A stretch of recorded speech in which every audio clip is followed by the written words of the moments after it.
Well, Randy Petersen has spent 21 years in law enforcement. He's got a ton of experience on this stuff, and he's a senior researcher at the Texas Public Policy Foundation. And Randy joins us right now. Thanks for giving us a few minutes today, Randy. Thank you for having me. Explain to us, as somebody with a deep background in law enforcement, how dangerous this whole defund the police story can be. Well, I think it's very dangerous. If you told me Right. 4 weeks ago that there was going to be a serious movement to defund the police, it wouldn't have been worth having a conversation about it. And now it's in some form, fashion or form, it has taken off the idea in just a matter of weeks. I mean, we're seeing kind of two theories of thought on defund, and I don't even think they agree with each other. One is to slash police budgets, and we're seeing some commitment to that in both New York and Los Angeles. Or on the other end of that same spectrum, we have completely, basically abolishing the police department, which we saw the Minneapolis City Council vote on. I think unanimously approved that. So we have these two issues. Neither of them are good ideas. I am curious, Randy. I read a piece that you wrote in The Federalist, which was quite interesting, showing how what they did in Camden, New Jersey, actually is a cautionary tale for the defund or the dismantle movement. But if you look at some of the numbers out of Camden, it looks pretty good. In 2011, for instance, violent crime, when it was at its peak, from then until now, violent crime has dropped by 46%, murders have dropped by 62%. Doesn't that show that maybe what they did in Camden, I'm not saying it's going to work everywhere, but doesn't that show that maybe it can work? Well, crime rates across the country have dropped during that same period. So whether that was in regard to what they did or not, I think that we can say that some of that was a success. However, that's not what the defund the police groups are looking for. Camden got rid of their police department and then basically contracted out to the county, which resulted in about double the amount of police officers on the street in Camden itself. And the defund the police movement is not about increasing the police presence. It's about getting rid of it.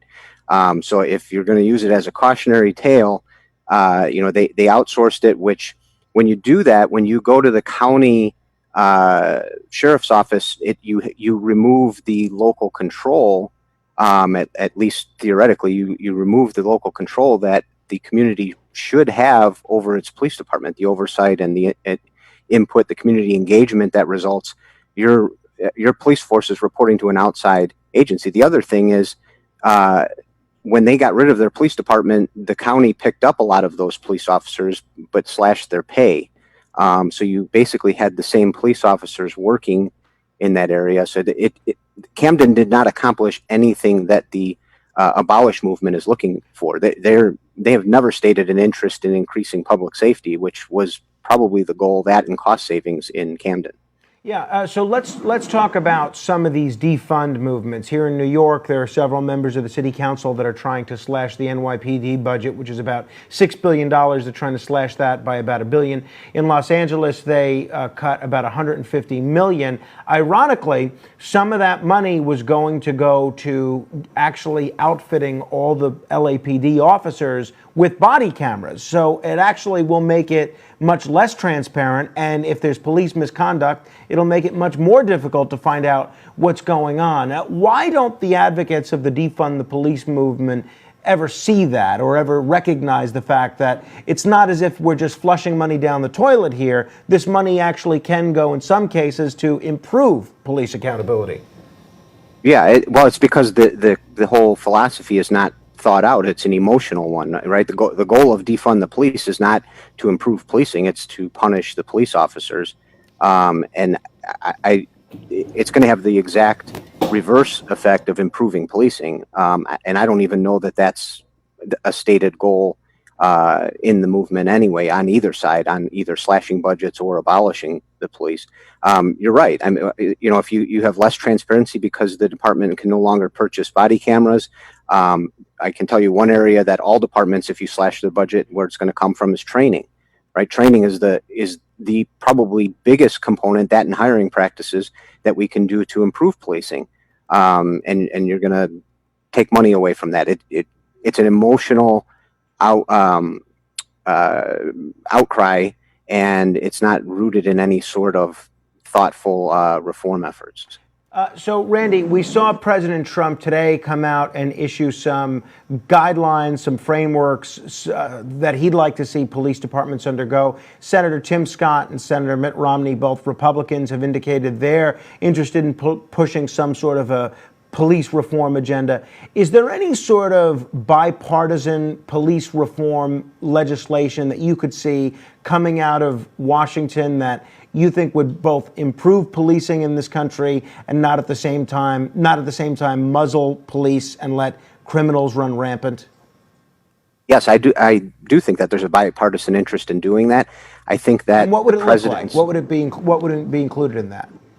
Well, I think the president's kind of really started that conversation with this executive order. The idea that we would help departments achieve a certain standard through an accreditation process that was streamlined to focus on the issues that are of interest to all parties, right? Use of force, training, accountability, all of those things, transparency.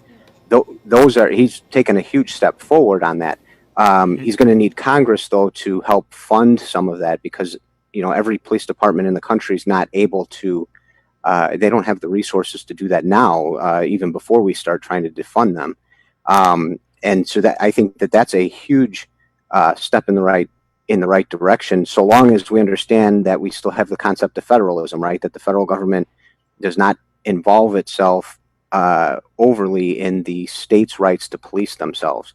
That's an important issue that we have to follow. However, setting some sort of standards that everybody can agree on in use of force, transparency issues, tracking officers that have been convicted of excessive use of force and things like that, adjudicated on that, I think are important ones. In cities that have slashed their police budgets, like Chicago and Memphis, have we actually seen a reduction in either police violence or improved police community relations? How has it worked out in those cities? I think we can watch the news and see how it's been working out. Anytime you start taking money away from police departments, they have to, resort to their basic function, which is law enforcement, right? The policing side, where we do community engagement, proactive policing, intelligence-led policing, data-led policing, all of those things are going to have to go by the wayside. And I think that it would be no surprise to find out that it did nothing to improve not only public safety, but that it probably will continue to make relations worse in those communities that they do it. All right, Randy, we're going to have to leave it there. Very insightful. I hope we can chat again soon.